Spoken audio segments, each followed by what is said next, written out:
Sanibona, ngiphinde nginibingelele futhi nanamhlanje.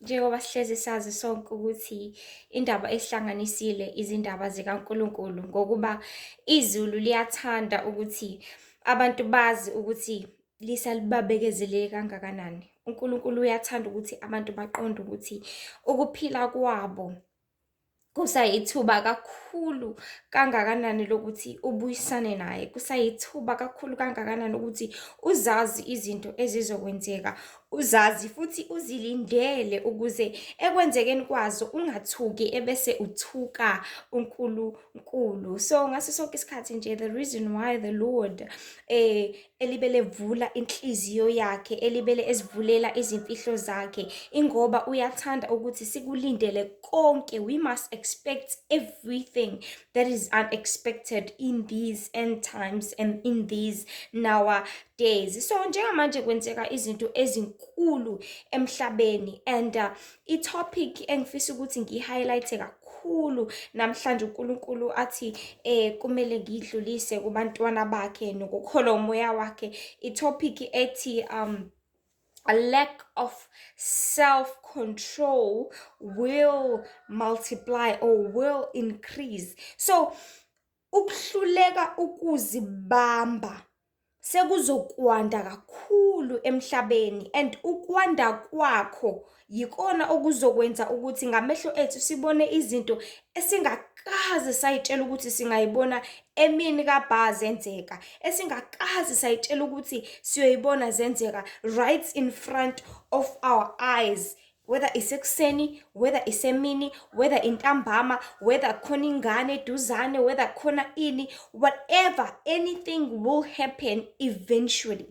Even though izinto eziningi the Lord will never specify ukuthi lokhu ke kuzokwenzeka exactly ngomhla ka-9 December 2028. No, the Lord will specify things like that ngendlela athanda ngayo. If uNkulunkulu ethanda ukusho the exact date, the exact time, the Lord will definitely do so. But izinto eziningi uNkulunkulu uyathanda ukuthi sizilindele ukuthi zizokwenzeka and zisuke zingenzeka nanoma yinini. That is why we must be ready at all times. Uthini ezweni lakhe uthi hlalani nilindile ngokuba usuku nesikhathi anilwazi. Sihlala silindile kanjani na? Sihlala silindile ngokuthi sizingcwelise, sihlala silindile ngokuthi sisibe sebukhoneni bakhe, sihlala silindile ngokukhuleka. 2 Thessalonians uthi khulekani ningaphezi, kodwa izicelo zenu zonke amazaziwe uNkulunkulu ngokukhuleka nangokunxusa. So we must be always ready ngomkhuleko, ngokubheka nangokuzingcwelisa ngaso sonke isikhathi. So there are many things enzakalayo emhlabeni, and I remember nje sisakhula sisabancane ukuthi lezi zinto lezi zabantu abadala like intercourse, ukuthi kwakuba izinto ezazidlala ko TV ebusuku, zidlale nje I think the latest or let me say the earliest, it was like half past 11, and uma kwathi 12 nje hayi ke sekudlala ke yonke into ke engasile ke ku-TV, imikhuba nani. And ngokuganga kobuntwana wayethi umzali eselele athi lala-ke manje, bese kuyavuka wena uqale phansi uvuka i-TV because ufuna ukubona leya nto leyana ongayazi ukuthi yini leya nto. And kwahamba lezi zinto kuma-TV na zehliswa isikhathi, so wayibona isidlala ngo-10 manje le nto. Hawu, ama-movie aveza abantu benza izinto zabantu abadala kwadlala ngo-10 manje, qale phansi kwahamba kwadlala ngo-9, kwadlala ngo-8. Ubuka imuvi, ubuka nomuntu omdala kuvele imikhuba, uvele ungazi nokuthi wenze njani uy'ngane, whether uvala amehlo, whether uphumele emnyango, whether wenze ini, izinto ezikanjalo zahamba zajwayeleka. Lezi zinto lezi zahamba yadlala imuvi nango-6, yadlala nango-3 ntambama, yadlala nango-12 emini. So zonke izinto sezihamba ziba exposed to everyone at any time, at anywhere, which is I've realized ukuthi even now ey'koleni manje izingane at an early age is I think it's grade 5 or grade 4 seziyafunda manje ukuthi what is intercourse, what is sex, what is to sleep with someone, what is dating, what is a crush, you know. Sebefunda ngazo zonke lezi zinto lezi kwakufundwa ngazo susi high school kuphela, lezo wawuyibona ku TV ebusuku kuphela izingane sezilela, but manje seziyenzeka.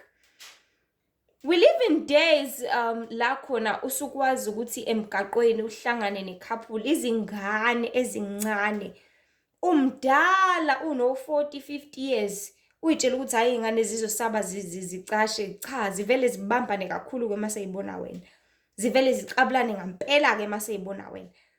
I remember nje there's this day I was in a taxi and ingane did that, they were dating emgaqweni in broad daylight. I think it was around 1 or 2 ntambama, in broad daylight yadlula itaxi, and kwababaza wonke umuntu etaxini ukuthi hayibo umthetho khona sesiphile ezikhathini enjani, umthetho khona lezi ingane azicabanga ukuthi kunabantu abadlulayo, azicabanga ukuthi mangaqhamuka abazali babo. Nakhona nokuthi nje abazali abanendaba nezingane ukuthi zenzani ngasiphi isikhathi, abazali abafundisi, abazali abazitshela ingane. Selifile kakhulu vele elihle kakhulu. Kade kwaqala lafa and liyaqhubeka liyafa kakhulu. But uNkulunkulu by showing me these kinds of visions, these kinds of dreams, ufuna sazi ukuthi kusazokwenzeka okukhulu ngaphezulu kwalokho esikubonayo already. Kusazokwenzeka okukhulu kunalokho, sisazo experience izinto, uhlale in an uncomfortable space, kuwena obelonga kule ndawo kodwa uzuzitshela ukuthi ayingeke mhlawumbe mina kumele ngisuke la, mina ngekho right, because we live in times la khona where a married 35-year-old lady ngayihlazo kuyena meya lapha eclinic eyoxukuze semdala ngoba nakhe ekhulele, kodwa a 15-year-old akuselona ihlazo njengamanje. A 15-year-old yena osejwayelekile ukuthi hayi vele uyahamba uye eclinic uyoxukuza, uyazala, uyabeletha, wenza inanani, but a married 35-year-old uyena ngazi ukuthi kuyihlazo njengamanje.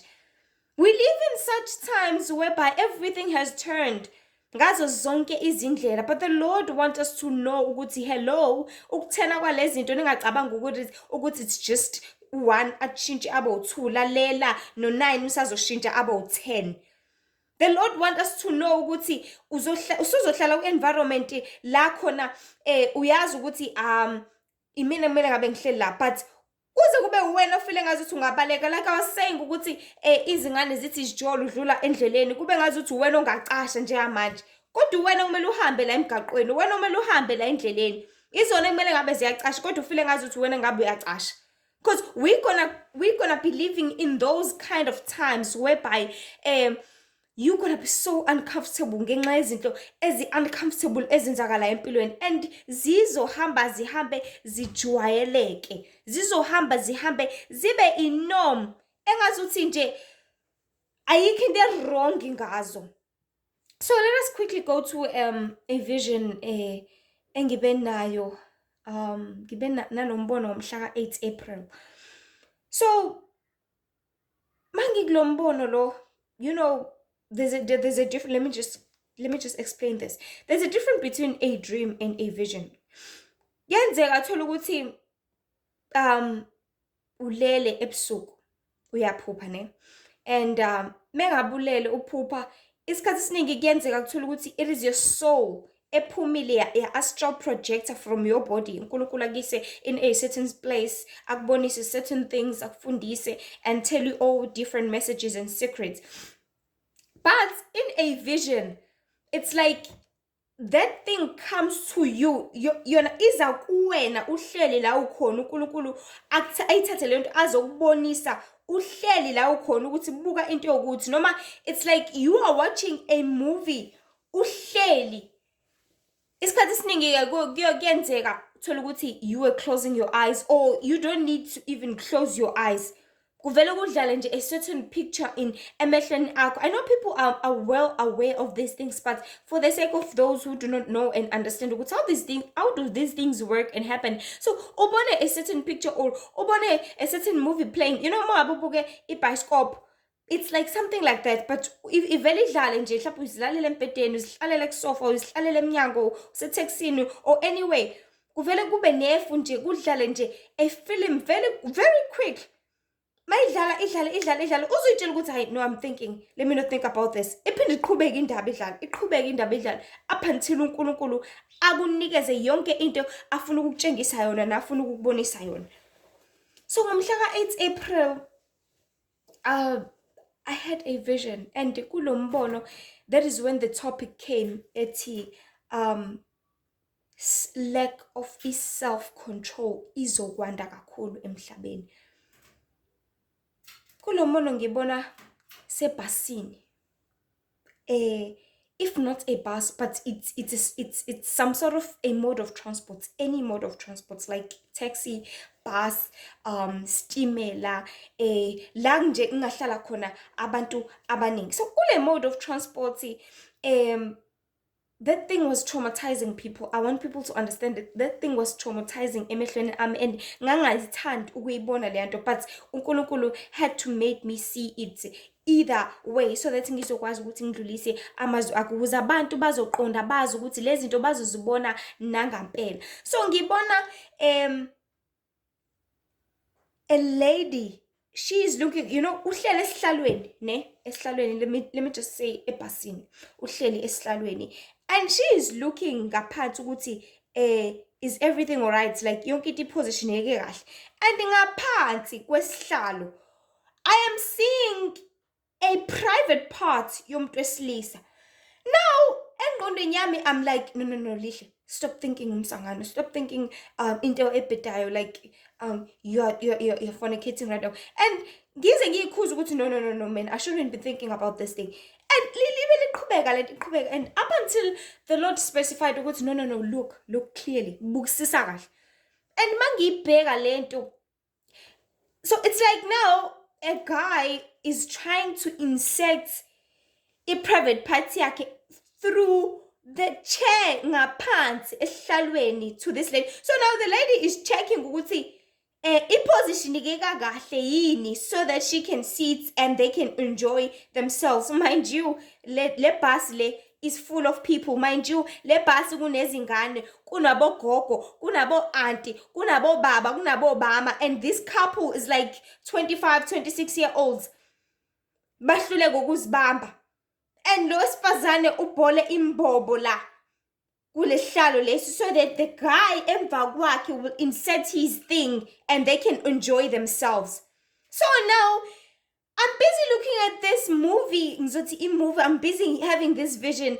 I'm so worried and I'm so angry. How these people, how can they do this in front of people? Bengayenza kanjani lento phambi kwabanye abantu, because abantu bakhona la ebhasini kuyahanja, in uNkulunkulu uyayichaza lento ukuthi, when it comes to long trips, uhlale ebhasini mhlawumbe ayithiwa you're going from Durban to Cape Town. Obviously it takes a maximum of 2 days, right? So people bazohamba isikhathi eside baze bakhumbule ukuthi no man, I miss you, I'm lusting for you, and baze bahluleke ukuzibamba. So kufana nokuthi umuntu eTexini, thank you Holy Spirit, this is a good example. Hlule kufana nomuntu eTexini thola ukuthi azinikeze a value ukuthi angeke ngize ngidle eTexini because abanye abantu abadli, and aphathe ukudla kwakhe, mhlawumbe aphathele iKFC ukuthi ngizodla ekhaya nani. Athi mase seTexini athi ayingeke angisakwazi ukuyibamba, avela athathe adle. Usehlulekile ukuyibamba, usedla la bekade ethe angeke azadle khona. Laba abantu ahleli nabo abadli, laba abantu ahleli nabo balambile.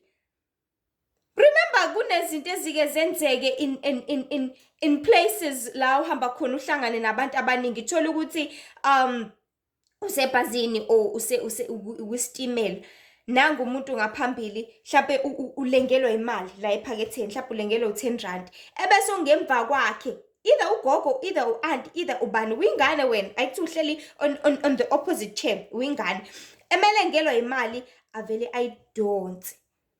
When uyabuka njalo athi I don't. It's either a phone, it's either a mali, or whatever their belongings. I don't. Abesethi wena shh. So these things are instances la khona things will happen like that.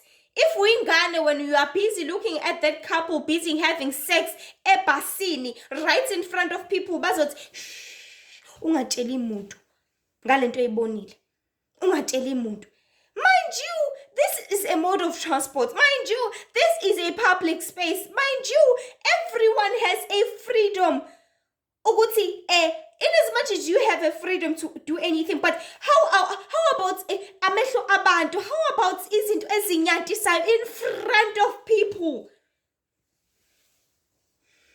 How about doing this? Why do you have to do this scene in front of people for them to see ukuthi okay wena uhlulekile ukuyibamba, wahluleka wena ukuthi uzigcine, wahluleka ukubamba lenkanuko yakho waze wafinyelela la ufike la kumele ukuthi ufinyelele khona ebese uyayenza, because these things are for private communions. Lezi zinto lezi ezokuthi uzenze mase nijabulisana nonkosikazi nanomyeni wakho, mase nithokozisana nodwa ekamereni lenu without anyone looking or without anyone having to see, but having that last leyo nkanuko leyo self control senikwazi ukuthi nizenze ebhasini. Uzowenza njani ukuthi uzophatha umese ugqobhoza isihlalo? People, konakele emhlabeni njengamanje. Konakele kakhulu. As I was saying by the start of this video, ukuthi if umuntu njengamanje sekwazi ukuthi ajole phambi kwabantu abadala, baqabulane phambi kwabantu abadala, awasekho amahloni manje ukukhuluma ngalezi zinto, because ngeyikhathi zethu wawunamahloni. Uqabula kwayigama elithi uqabula nje, it was hard to even pronounce. Angiphathekele lithi ucansi, it was hard. Sex, igama elithi sex, into abantu abadala. But now it's a topic for a kid in 5 years. Angiphathi ko 12 years sebefuna ukuzama nabo, they want to try, sebe circumcised, angithi sebeyaqhanyelwa manje. I remember nje kwayigama elithi uqhanyelwa, I didn't know it, I knew it, I think I was around 16, 17. But now a 7-year-old yazi ukuthi uqhanyelwa into efana nani, yazi ukuthi uqhanyelwa into enjani. Kids are so exposed to these things. They are so exposed to videos. They are so exposed to porn. YouTube has multiples and videos were porn. Has multiples of videos were porn, which allows each and everyone to look at them. Uma any access to a phone, uma any access to the internet. You can watch porn, watch people having sex, and you're gonna lust it and want to try it out. And the more you try it out today, tomorrow, and again, uzilibele uzinikele ufuna ukuyenza lento, uzogcina ungasakwazi ukuzibamba, usufuna ukuyenza nanoma inini. Fana nokudla kakhulu. If uhlezi udla kakhulu, ulambana nanoma ikephi, nanoma kanjani. That is why kade ngithi even nasetaxini ugcina usufuna ukudla nanoma inini. Usetown uyafika ngihalela ukuthi. Usendaweni ukuthi ngihalela ukuthi. Nasemzini nomuntu uhalela ukuthi. Yonke into ehalelekayo enqanelekayo, you can do it anywhere, anytime, anyhow. Because uyayinqanela, uyayilambela, uyayifuna futhi uvela uyifune manje. Awunendaba ukuthi kwenzakalana, awunendaba ukuthi ubani obukayo, awunendaba ukuthi ubani uthini, but uyayifuna wena, as long as you have satisfied inkanuko sakho, as long as you have satisfied your deep soul hunger engasho lutho unnecessary.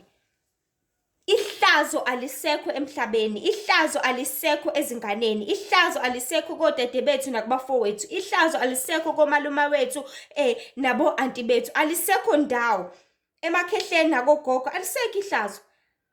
Anyone can do anything at any time. I don't know if it is because of this freedom of movement, freedom of choice, freedom of internet, freedom. You have the right to do this. You have the right to transport. You have the right of all these things. You have the right to satisfy your lust in front of other people, not respecting their privacy, not respecting their eyes. You do not care. Uyanyanyisa kubaba uNkulunkulu. Uyanyanyisa emazulwini, uyanyanyisa ngale last yakho, ngalokukhanuka kwakho. Uyanyanyisa ngalokulangazelela kwakho. uNkulunkulu hates these things. uNkulunkulu hates inkanuko yakho if ngaso sonke isikhathi wena nje ufuna ongokwakho ungugombela kahle kahle. Njengoba ugombela kwesakhe nje. uNkulunkulu uyakunyanya lokho, uyakuzonda lokho. So the Lord wants people to understand ukuthi ezikhathini zokugcina kuzokwenzeka izinto ezinzima, kuzokwenzeka izinto ezinyantisayo, kuzokwenzeka izinto uthi mawuyibheka ngamehlo akho unyanye. You are going to be so uncomfortable ebhasini ngenxa ukuthi there's that couple ehalelelanayo. Because that lady is wearing that short skirt. Then i-boyfriend yakhe siyamhalela ukuthi ngazi ukuthi ngamthola manje siyofika nini nje ekhaya. Babambane khona la. Abasadingi nokuthi baye ekhosombeni, cha sekukude kakhulu. Oh, it's too late. Kukude kakhulu ekhaya, ngizofika ngingasakufuni ngasenandaba nawe, ngcono ngikuthole manje ngisakukhanukela, ngisakulambele, ngisakuhalela. Because yonke into eyihalelayo uyifuna manje.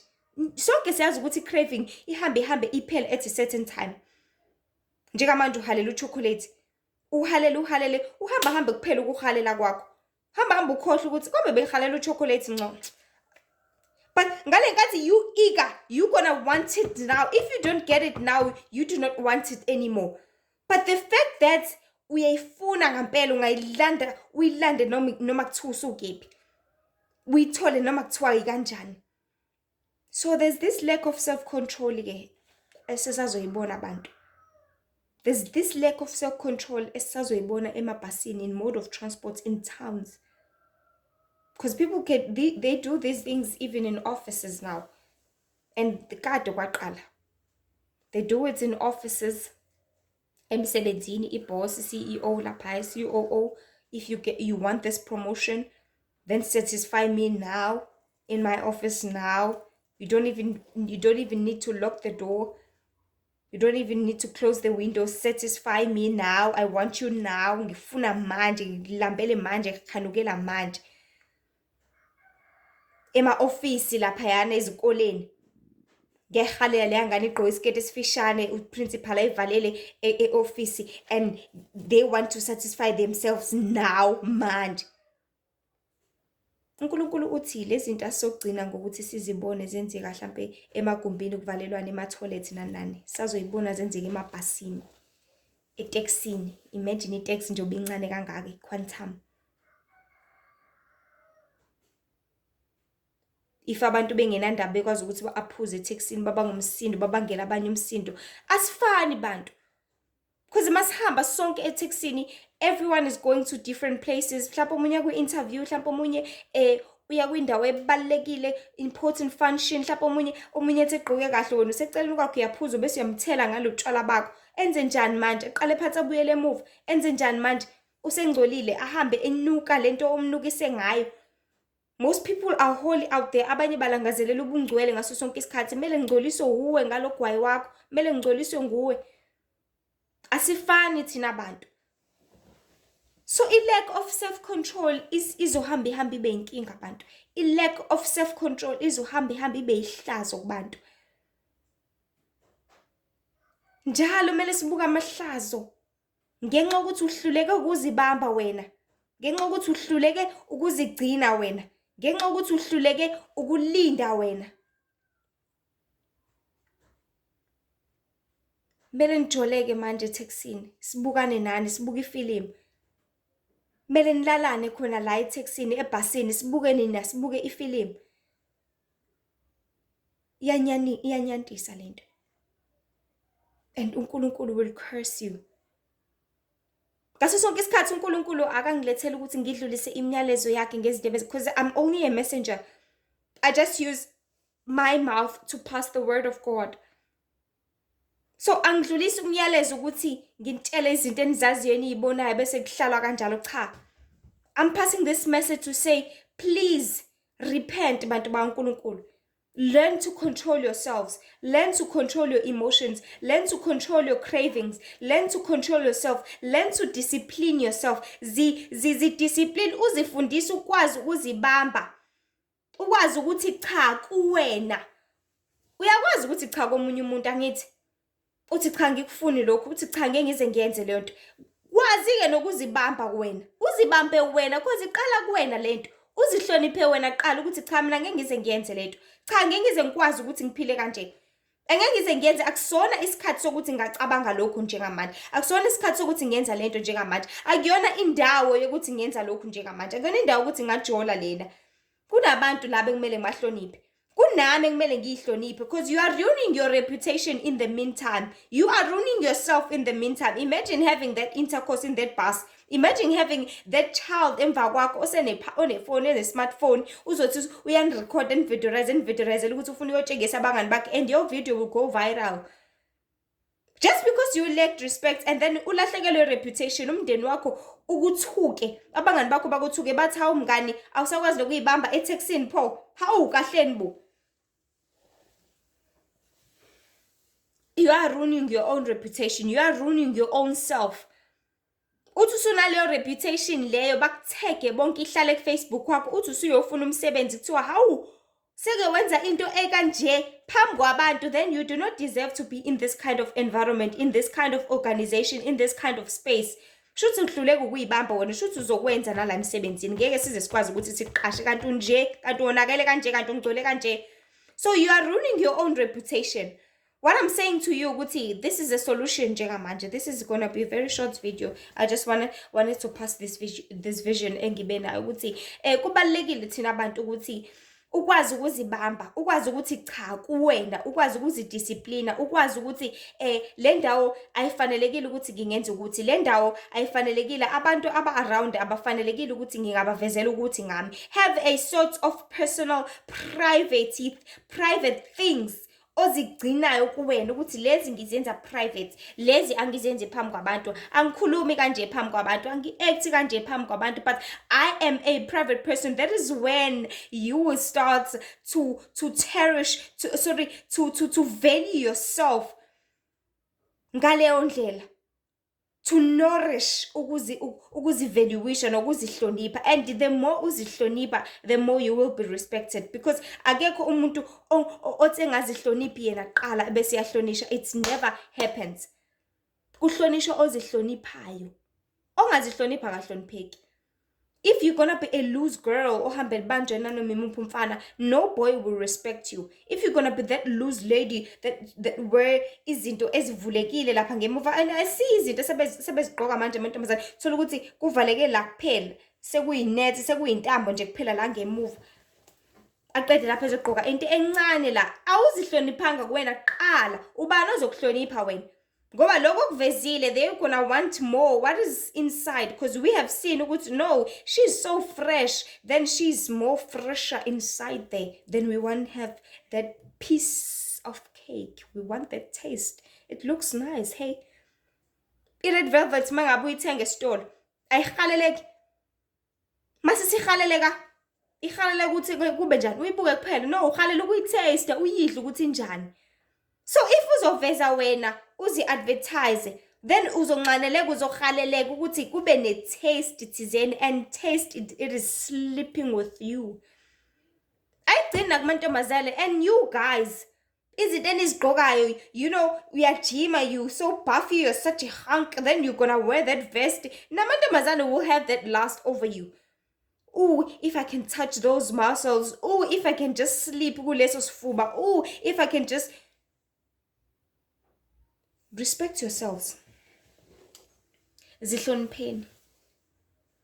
And manje, guys, wear tight jeans. Umuntu kuze kuvele izihluzu, kuze kuvele... I really don't understand ukuthi what does it mean kahle kahle. So, but I want to specify ukuthi lento iqala kuwena. If you do not respect yourself, no one will ever respect you. Ngisho kuthiwa umuntu omdala ungakanani, uma ungazihloniphi, ungumama omdala kodwa ukwazi ukugqoka ingubo ekubambayo, iveze konke lokhu uhlobo lesinqo onalo ukuthi unani, une-hips elilodwa noma awunali i-hips, then no one will respect you. Uzothi ushadile kodwa ushelwe, uthi uyifakile i-ring yakho kodwa ushelwe. Because lezi zinto ezivezayo zivusa ezinye izinto kwabanye abantu, ngoba kunabantu abangakwazi ukuzibamba. And ayigcini lapho lento, igcina ekuthenini abanye laba abangakwazi ngampela ukuzibamba bazogcina bekubamba ngenkani. They will rape you and uzozisola ngenxa ukuthi wena ovezile ukuthi mina nginaleli golide naleli silver, come and get it.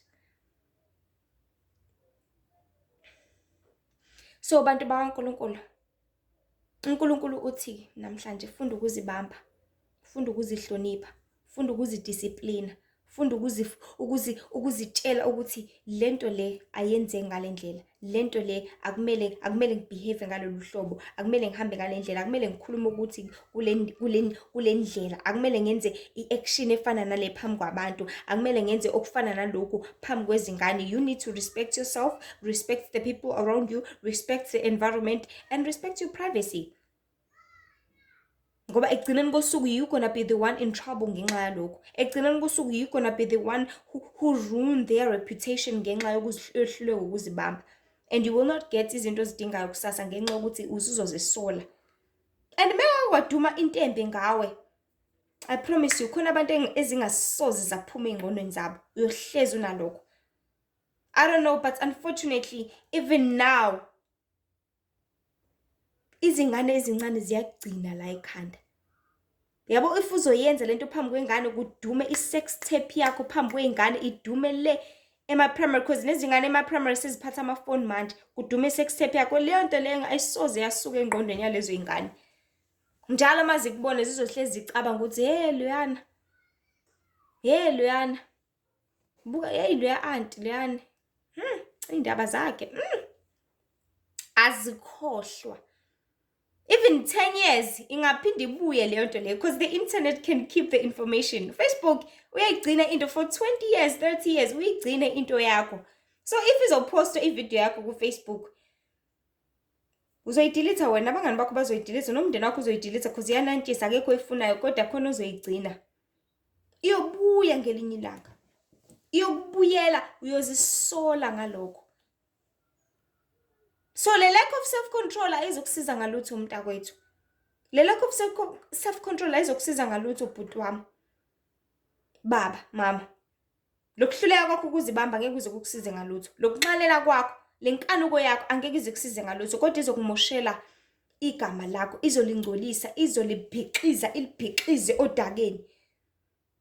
And ngeke uzukuthande lokho. Ngoba mase kumele uqoqe wonke ama pieces, uzowaqoqa izinyembezi zakho ziconsa phansi. Uzothi uqoqa zibe ziconsa izinyembezi zakho. So funda ukuzibamba, please. Siye ekhathini zokugcina manje. Isitha siyaforce, siyaphusha, siphusha ukuthi abantu bangafuni ukuzibamba, bangakwazi ukuzibamba. Why? Ukuze mase behluleka ukuzibamba benze yonke into dlangalaleni, bezimoshele bona izimpilo zabo. Because isitha sikumoshela impilo yakho, sikwenza uzimoshele wena impilo yakho. You have a choice at the end of the day. Unokuzikhethela yonke into. Empilweni awukwazi ukuhlala ezihlalweni ezimbili. Awukwazi ukuhlala kosofa ababili. But uzodinga ukuhlala kowodwa. You need to choose ke. Uhlala kumuphi? Usofa. Uhlala kusiphi isihlalo? Kulesi kulunga. Esokwenza uhambe kulunga ngaso sonke isikhathi, noma uhlala esihlalweni la khona ngaso sonke isikhathi uzofuna ukwenza ngokuthanda kwakho ngenkanuko yakho. Ulwazi igcwele manje la emhlabeni.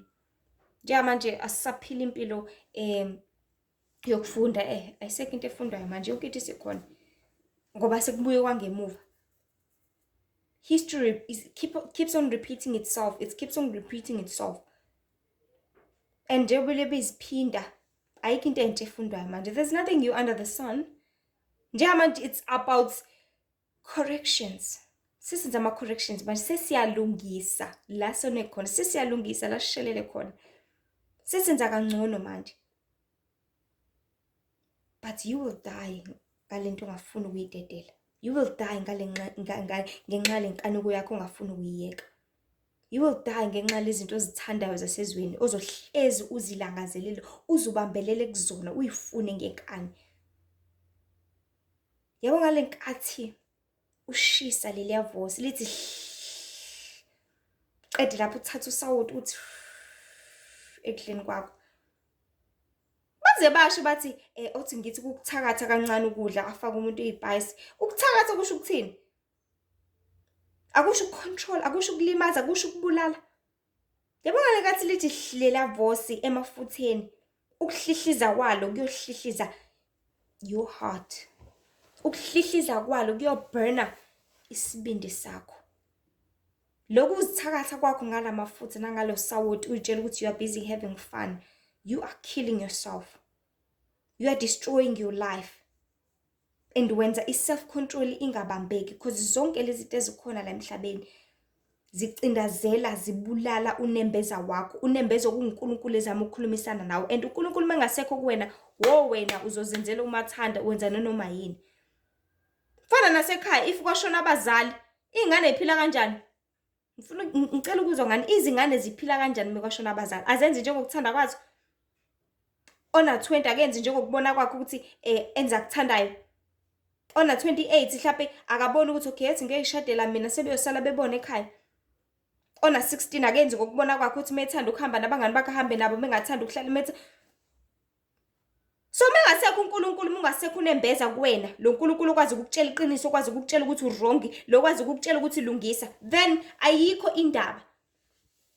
Ngoba akasekho umzali. So the more ufuna ukucima unembeza wakho ngenxa yokuhluleka ukuzibamba, because isithelo esikhulu sakamoya isithelo sokuzithiba. So if ucima unembeza wakho, if ucima ukuzibamba, kuzokwenzakalani? Uzokwenza njengokuthanda kwakho, uzokwenza njengokubona kwakho, uzokwenza njengokulangazelela kwakho, uzokwenza njengokufisa kwakho. Uzothi uhalela into ngaleso sikhathi ngihalela igwinya usuku umhambe ulithenga. Akasekho umzali ozokutshela ukuthi leyo mali leyo ophatha esikoleni yakusasa. But uzobona imali ikhona uthathe uhambe uyithengela igwinya. Uthathe hamba, halela izulu ubheka. Ngihalela ikota, ngihalela ipizza, ngihalela ini. We waste. Akasekho umzali ozokutshela. Why? Umcimile. Umzali, it's that nembeza. Umzali, it's that Holy Spirit. Umzali, it is that word of truth. Elizokukhumbuza ukuthi no, you're not supposed to do like this. Elizokhuluma la ezindlebeni zakho. But the more you keep on disobeying it, it will go away. It will fade away, and you will do as you like. You will do as you wish. Of which is khathi siza kuso nje kamanje. Ngenxa yokuleka kwanembeza kubantu, ngenxa yokuleka komoya kaNkulunkulu, ngenxa yokuleka kokuzibamba, ngenxa yokuleka kwe-self control, ngenxa yokuleka kwazo zonke izinto abantu abaleka kuzona, i-self discipline, i-self love. That is when abantu bezoqala ke manje bazenzele umathanda. That is when abantu bezoqala ke manje bezenzele beziphilile impilo yabo ngenxa yokuthanda kwabo. And you must know ukuthi just because you don't understand how valuable umzimba wakho is, you don't understand ukuthi kumele uqine kangakanani, you don't understand ukuthi kumele ube holy kangakanani, then you are busy selling yourself to the most highest bidder, okusathane. Ngoba wazi awufuni futhi ukwazi, awufuni ukuqonda. You are selling yourself. Usuzidayisile waqeda ngawe.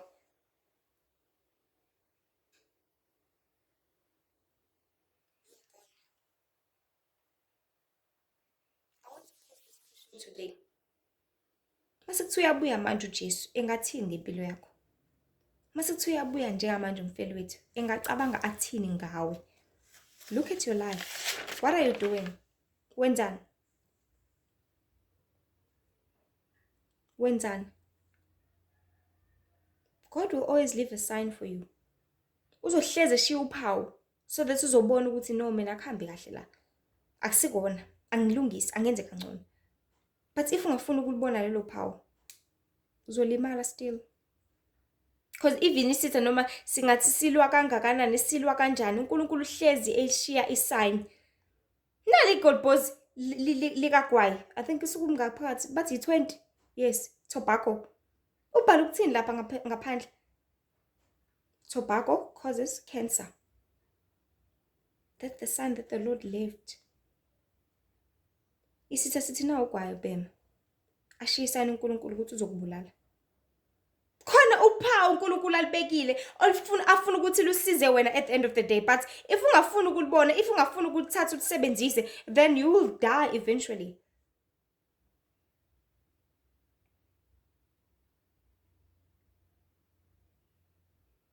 Kutshwala kubhaliwe ivodka, how many percent is it? 30 or whatever. 30% spirits, something like that. That's the sign ukuthi there's a spirit lana esiwu-30%. That spirit that is going to kill you. That spirit that is busy eating you inside.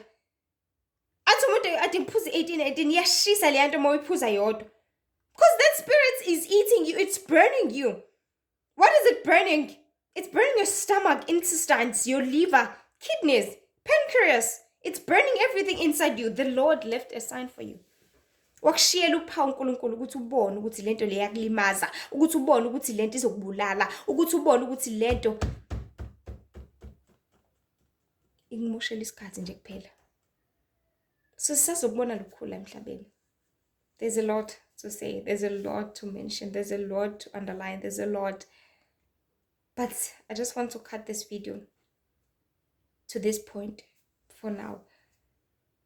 Ebengifisa nje ukuthi abantu baqonde kakhulu ukuthi if uhlule ukuzibamba uzoba senkingeni. Uzozimoshela wena impilo yakho. Ilack ye self control kulezi ikhathi zokugcina. Eyinkinga kubaningi. Iyinkinga kwentsha. Iyinkinga kwabadala. Xolise kakhulu ngalokho, and I was saying ukuthi ukuhlule ukuyibamba kuyinkinga kwabaningi njengamanje. Kuyinkinga kwabadala. Ungabisabheka ukuthi khona abakwenzayo. Vele umhlaba usungcolile, usubonakele nani. Zibheke wena. Yes, leyangane yakamakhelwane ikwenzile, yajola phambi kwabantu. But itshela iqiniso udlule lapho ukuthi yakuzonda yakunyanya unendaba nalokho. Ukuthi umngane wakho naye ukwenzile akusho ukuthi kwenze naye nawe. Ngoba uyokujezela. Nawe ngokwenza kwakho nawe uzokujezela. But konke ukwenzayo uzenzela wena. Singathathi ngokuthi izinto kwavela emhlabeni yonke into isivumelekile, yonke into isiyenzeka, everyone is free, we have freedom, we have the choice, we have everything is just let go, let loose, and let everyone do anything abayithandayo ngesikhathi abathanda ukwenza ngaso. Cha. Umbuzo uthi wena. Mina ngikhuluma nawe uqobo lwakho, ngikhuluma nomphefumulo wakho uqobo lwawo. Ngoba iwona ozoba senkingeni, wena uzohlala wedwa esihlalweni sokwahlulela, anihlale nibathathu. Awuhlale uthi hayi sacela ubeke umngane wami khona ezochaza. Akufani nasenkantolo ukuthi hayi nabo ufakazi, nabo bani nangu ummeli wami. But uzohlala wedwa ukuthi wenzani, ukuthi umndeni wakho ungakhola akusho lutho lokho. Wena iqiniso lakufica ngithi wawulibuka efonini yakho, wawulibuka ku YouTube wakho. Umzali wakhe ngeke esemsebenzini engahlangene nalokho, engahlangene nempilo yakho because naye uphila impilo yakhe. Ukuthi abangani bakho babengakhola umbuzo uthi wena, what is it that you are doing for yourself? Because you are doing it for you. You are not doing it for anyone else. You're not doing it for your partner. You're not doing it for your church. You're not doing it for anything. For umfundisi wakho cha uzenzela wena. Uzolala wedwa lapha ethuneni. Yes, your church will come bazokurawunda abangani bakho Nkosi yami benze yonke into oyenza. But bazokuthi bye mase kufaka isipedi sokugcina. Bazokuvalelisa bethi uhambe kahle. Ayikho uzothi ngisacela ukuhamba naye ngiyochaza Nkosi yami ukuthi njobe wayephuza kangaka nje ngangihamba naye mina engangithi asambeni mngane. No! Akekho wenza njalo. But uhambe uyozivumela wedwa. So yabo lolu cansi lo lenithanda kangaka. Le last enilangazelela kangaka. Nize nifuna ukuyenza nasezimotweni nasemgaqweni naphambi kwabantu phambi kwengane. Nimosha ikusasa lezinye ingane. You are traumatizing our eyes. You are dirtying our eyes. Niyasingcolisa man. Nyanyantisa lento, yamnyanyisa futhi uba uNkulunkulu ohlala ekhaya ezulwini. And definitely nizokujezela lokho. Anyone last ohluleka ukuyibamba, zifundisa ukuzibamba manje, kungaze kufike isikhathi la khona ukuzibamba kwakho neika kuzohluleka because khona la uNkulunkulu ezokhatha amathize. Akhathe uNkulunkulu adedele yonke into enzeke emhlabeni. Na ufuna ukuyithola kulaba abazobenza izinto ezinyantisayo. Ufuna ukuyithola kule group lezo wenza noma yini eyithandayo ngesikhathi sayo. Enza ukunengeka, enza imhlolo, enza amanyala. Be careful. Siphile ekhathini zokugcina, ubuyisana noJesu. Uzokupha amandla okwazi ukuyibamba, uzokupha amandla okwazi ukuyisindisa, ukuyisiza. Phenduka. Uzingcolise njalo, uzihlambulule, uvume izono zakho, uJehova uzokusiza. Uyeke ukuvumela yonke into, uyeke uba nenkanuko engabambeki. Funda ukuzibamba. Funda ukuzithiba. Because siyekhathini enzima manje sisazobona izinto eziningi. Prepare your eyes people. There's a lot to see. There's a lot to experience. Sisazoba uncomfortable emabhasini, sisazoba uncomfortable emathekisini, sisazoba uncomfortable ezitimeleni, emabhanoyini, sisazoba uncomfortable. Wonke umuntu wenza ngokuthanda kwakhe manje. Abantu abasenandaba ukuthi ubani uyabuka. Ubani wenze njani abanendaba. Umuntu ufuna ukwenza into yakhe ngesikhathi sakhe. So let us prepare our eyes. The Lord wants us to be prepared for the worst. But ekuprepare kwethu sihlale ebukhoneni bakhe ngaso sonke isikhathi, sihlale ebungcweleni bakhe ngaso sonke isikhathi, ukuze sizokwazi ukubhekana nazo zonke lezi zinto, sizokwazi ukuthi sihlale ebukhoneni bakhe, sizokwazi ukuthi sihlale sibe ngcwele, ukuze ngelinye ilanga asifice sinibethe lelo lineni lelo elicolekileyo eliyizenzo zokulunga ngaphambi kobuso bakhe. Inkosi nje inibusisi, yanithanda kakhulu. Lihle Themba lo wakwaMzobe, amavidiyo akhona ku-TikTok, Facebook, naku-Instagram, ukudlulisa nje amazwi kaNkulunkulu. Ngiyafisa ukuthi athole imphefumulo efisa ukusizakala la ngaphandle, ngoba inhloso nje ukuthi usizakale, uziphulukise. And I try by all means ukuthi ngifake kakhulu isiZulu, because the target is people, especially the Zulus, ngoba isikhathi esiningi sesikwitsha manje thanda isiNgisi, and isona sivele sibe lula because ney'kole Nkosi yami bakithi ezisifundisayo zathanda kakhulu ukuthi sikhulume isiNgisi. Kodwa-ke fisa nje ukuthi yonke into i-portray nangendlela eso-understanda ngayo sonke, ngendlela esoqonda ngayo, ukuze sazi ukuthi isono sizosisa ekubhujisweni, sazi ukuthi isono sizosilahlekisa nombuso wezulu. Kodwa-ke umbuso wezulu ususondele, uJesu uyabuya, usecasukile kakhulu, futhi kade sibekezelela, kade sincengela kubaba uNkulunkulu, kodwa siqhubeka senza worse. So zibuyise wena, zihlenge wena, zithande, uzinakekele, ukuze uzophulukiswa, usindise. Inkosi ikubusise manje kuze phakade. Amen.